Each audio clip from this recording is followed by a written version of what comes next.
তারপর কিসে রাখবো সেটাও আমি আপনাদেরকে দেখাচ্ছি। এই যে এই বাজারটুকু দেখছেন, যদি বর্ষার সিজন না হয়ে অন্য কোনো সিজন হতো তাহলে কিন্তু এই যে কাঁচামরিচ নিয়ে এসে ব্যাগ ভর্তি করে, এই বাজারটুকুর দাম নাকি অনেক বেশি। তো কি কি বাজার নিয়ে এসেছে সেটাই আপনাদের সাথে আজকে শেয়ার করব। আর এই সবজিগুলো অনেক দিন কিভাবে সংরক্ষণ করে খাওয়া যাবে সেটাই আজকে শেয়ার করব। কাঁচামরিচ নিয়ে এসেছে, পটল নিয়ে এসেছে, অনেক সুন্দর একটা লাউ নিয়ে এসেছে, অনেক বড় লাউটা। আর নিয়ে এসেছে লাল শাক, আর নিয়ে এসেছে শসা, আর নিয়ে এসেছে স্পেশাল একটা জিনিস, আমার খুবই পছন্দের একটা জিনিস, সেটা হচ্ছে এই যে আমড়া। আমার খুবই ভালো লাগে এই আমড়াটা খেতে, রান্না করে খাই আমি।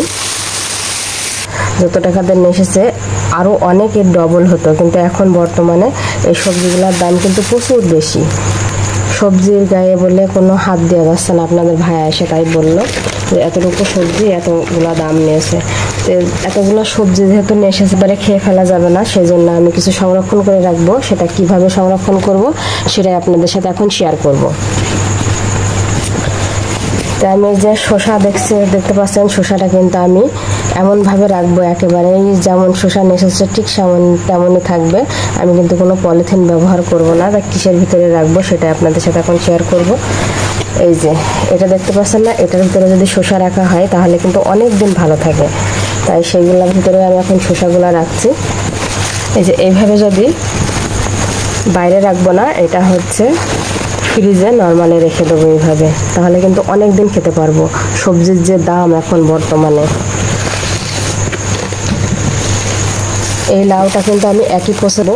সেই একটা আমি যেহেতু এখন রান্না করব।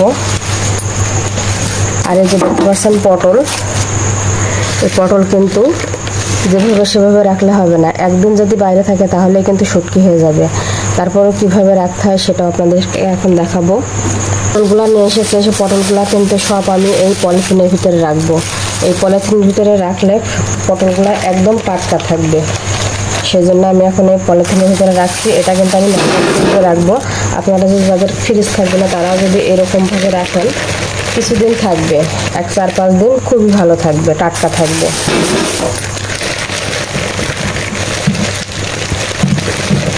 আর এখন যে বর্তমানে সবজির যে দাম, সেহেতু এইভাবে যদি রাখি আমরা তাহলে কিন্তু অনেক সাশ্রয়ী হবে, তাই আমি সেইভাবে রাখছি।